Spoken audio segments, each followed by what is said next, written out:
पाकिस्तान की पोल खोलने वाले डेलीगेशन से बौखलाए संजय राउत। राउत बोले, डेलीगेशन के नाम पर सरकार ने खोली टूर एंड ट्रैवल कंपनी।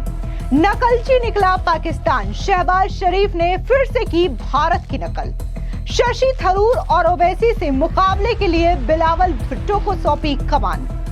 भारतीय सेना द्वारा चलाए गए ऑपरेशन सिंदूर की सफलता के बाद केंद्र की मोदी सरकार के द्वारा बड़ा ऐलान करते हुए एक टीम का गठन किया गया है। इस टीम को बनाने के पीछे केंद्र सरकार का उद्देश्य है कि वैश्विक मंचों पर पाकिस्तान का पर्दाफाश किया जा सके, जिसके लिए 40 सांसदों की एक टीम बनाई गई है और इसे 7 डेलीगेशन में बांटा गया है। भारत सरकार द्वारा उठाए गए इस कदम को देखते हुए अब पाकिस्तान ने भी इसका नकल करने का फैसला लिया है। दरअसल आपको बता दें कि पाकिस्तान के पूर्व विदेश मंत्री बिलावल भुट्टो जरदारी के नेतृत्व में एक टीम का गठन किया गया है और यह फैसला शनिवार को भारत सरकार द्वारा ऐलान करने के चंद घंटे बाद लिया गया है। यानी कि जिस तरीके से यह फैसला लिया गया है उस पे दिखाई देता है कि एक बार फिर से पाकिस्तान के प्रधानमंत्री शहबाज शरीफ ने भारत की नकल करने की कोशिश की है। यह पहला मौका नहीं है जब इस तरीके से शहबाज शरीफ ने प्रधानमंत्री मोदी के फैसलों की नकल की हो। इससे पहले जब प्रधानमंत्री मोदी आदमपुर एयरबेस पहुंचे थे तब भी शहबाज शरीफ जो है वो पाकिस्तान के एक एयरबेस पहुंचते हैं और भारत की नकल करने का प्रयास करते हैं। हालांकि ये जो नकल है वो फेल हो जाता है, लेकिन वहीं दूसरी ओर जिस तरीके से भारत सरकार की ओर से ये डेलीगेशन का गठन किया गया है जो कि विश्व मंच पर जाकर के पाकिस्तान में पल रहे आतंकवाद पर दुनिया को सच्चाई बताएगा, पाकिस्तान को बेनकाब करेगा और ऑपरेशन सिंदूर को लेकर के सच्चाई बताएगा, तो वहीं दूसरी ओर इस फैसले से शिवसेना उद्धव गुट के जो सांसद हैं संजय राउत वो पूरी तरीके से भड़क चुके हैं। कई लोगों का तो यह भी कहना है कि इस डेलीगेशन में संजय राउत का नाम मेंशन नहीं किया गया है, इसलिए भी उनकी ये बौखलाहट जाहिर हो गई है। दरअसल संजय राउत ने यह कहा है कि मोदी सरकार ने ऑपरेशन सिंदूर के नाम पर टूर एंड ट्रैवल कंपनी चला रखी है।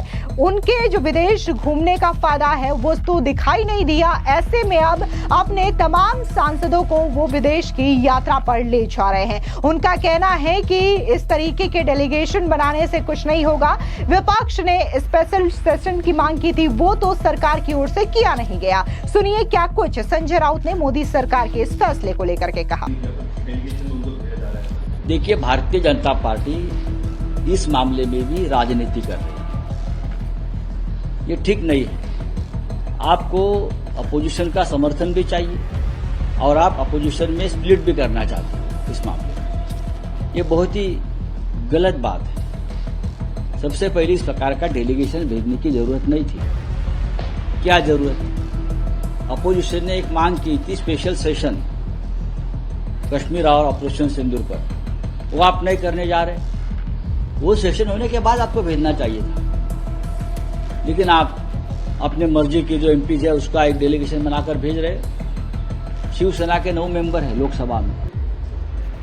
हमको किसी ने पूछा नहीं कि लोकसभा में से किसी को आप भेजना चाहते हैं क्या। तृणमूल कांग्रेस के लगभग 35 मेंबर्स हैं। समाजवादी पार्टी के 40 मेंबर हैं। लालू प्रसाद जी के भी 4 या 5 मेंबर्स हैं।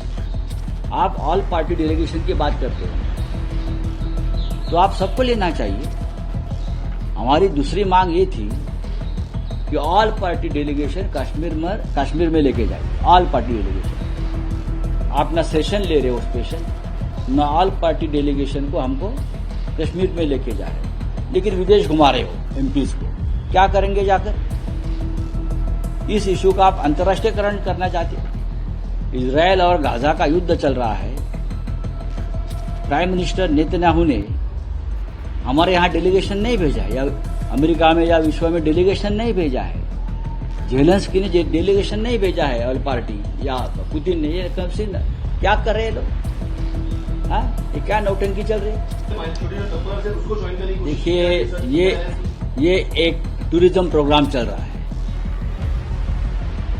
ऑपरेशन सिंदूर के नाम पर, टेररिज्म के नाम पर। हाँ, ये टूर एंड ट्रैवल कंपनी खोल दी है।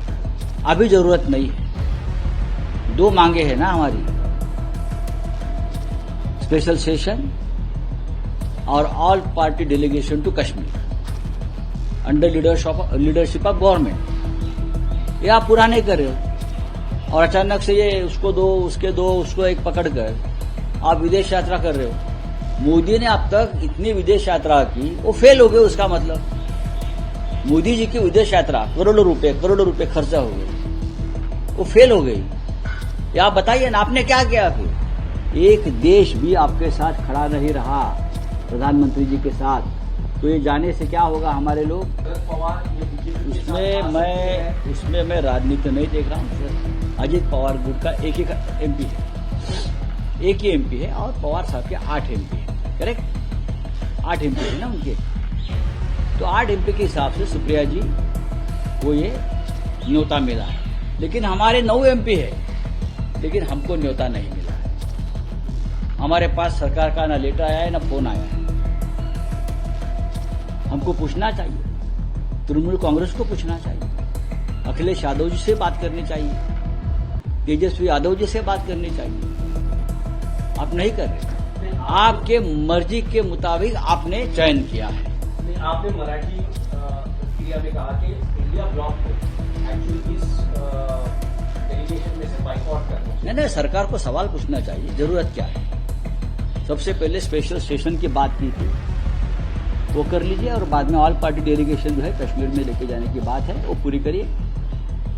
बाद में हम देख लेंगे आराम से किसको जाने। प्रधानमंत्री खुद लेके जाए डेलीगेशन अमेरिका में, उनके फ्लाइट में, जो स्पेशल फ्लाइट है उसमें ऑल पार्टी डेलीगेशन आप खुद लेके जाइए, कोई प्रॉब्लम नहीं है। चलिए, थैंक यू। दरअसल आपको बता दें कि भारत की प्रधानमंत्री नरेंद्र मोदी के नेतृत्व वाली सरकार पहले ही विदेशों में डेलीगेशन का ऐलान कर चुकी है। इसमें शशि थरूर और असदुद्दीन ओवैसी के नाम भी शामिल है। इसी को देखते हुए शहबाज शरीफ ने भुट्टो से वैश्विक मंच पर पाकिस्तान का पक्ष रखने के लिए कहा है। बता दें कि बिलावल भुट्टो ने सोशल मीडिया साइट एक्स पर जानकारी देते हुए बताया कि प्रधानमंत्री शहबाज शरीफ ने उनके संपर्क किया और एक प्रतिनिधि मंडल का नेतृत्व करने के लिए कहा। उन्होंने लिखा कि पीएम ने मुझसे अनुरोध किया है कि मैं अंतर्राष्ट्रीय मंचों पर पाकिस्तान की शांति के लिए मामला पेश करने के लिए प्रतिनिधि मंडल का नेतृत्व करूं। मैं इस जिम्मेदारी को स्वीकार करते हुए सम्मानित महसूस कर रहा हूं और चुनौतीपूर्ण समय में पाकिस्तान की सेवा करने के लिए प्रतिबद्ध हूं। बिलावल भुट्टो पाकिस्तान के बड़े सियासी घराने यानी कि भुट्टो जरदारी फैमिली से आते हैं और इसी के साथ ही वो पाकिस्तान के पूर्व विदेश मंत्री भी रह चुके हैं। दरअसल आपको बता दें कि भारत की ओर से शशि थरूर, रविशंकर प्रसाद, संजय कुमार झा, बैजंत पांडा, कानीमोझी करुणानिधि, सुप्रिया सुले और श्रीकांत एकनाथ शिंदे अपने अपने प्रतिनिधि मंडलों का नेतृत्व करेंगे।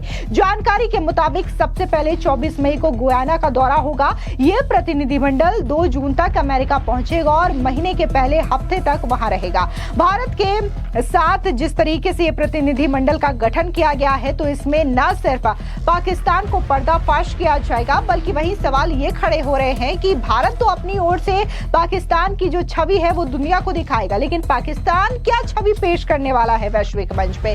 क्योंकि पाकिस्तान ऑलरेडी बेनकाब हो चुका है। जब ऑपरेशन सिंदूर के जरिए भारत पाकिस्तान में घुस करके आतंकी ठिकानों को तबाह करता है, तब ये तस्वीरें सामने आती है कि कैसे पाकिस्तान के पॉलिटिशियंस हो या फिर उनके आर्मी के बड़े बड़े पदों पर रहने वाले अधिकारी हो, ये तमाम लोग जो है वो आतंकियों के जनाजे में शामिल होते हैं। उसके बाद शहबाज शरीफ जो है वो इस बात का ऐलान करते हैं कि जो आतंकी मसूद अजहर है उसकी फैमिली को कॉम्पनसेशन के तौर पर 14 करोड़ रुपए दिए जाएंगे। तो ये चीजें तो ऑलरेडी पाकिस्तान को दुनिया भर के मंचों पर बेनकाब कर चुकी है। ऐसे में बिलावल भुट्टो जो है वो विदेशों में जाकर के आखिर पाकिस्तान की वाहवाही कैसे करवाएंगे? आपको बता दें कि भारत के साथ हालिया संघर्ष में पाकिस्तान ने कई बार भारत की नकल की है। हाल ही में पाकिस्तानी प्रधानमंत्री ने सियालकोट में सैन्य अड्डे का दौरा किया था।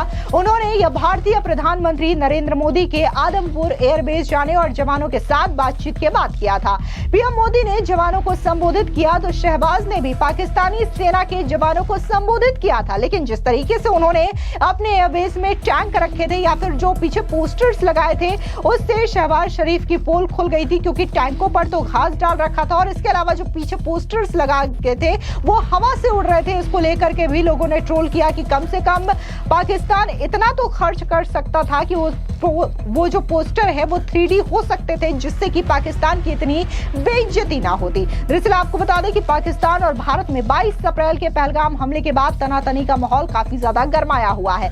पहलगाम हमले और ऑपरेशन सिंदूर पर दोनों ही देश अपने अपने दावे कर रहे हैं। पाकिस्तान ने लगातार इस पर झूठ बोला है। ऐसे में अब भारत के बाद पाकिस्तान ने विदेशों में अपना पक्ष मजबूत करने के लिए डेलीगेशन बना दिया है। फिलहाल इस पूरी खबर पर आपकी क्या राय है, कमेंट सेक्शन में जरूर बताएं। धन्यवाद।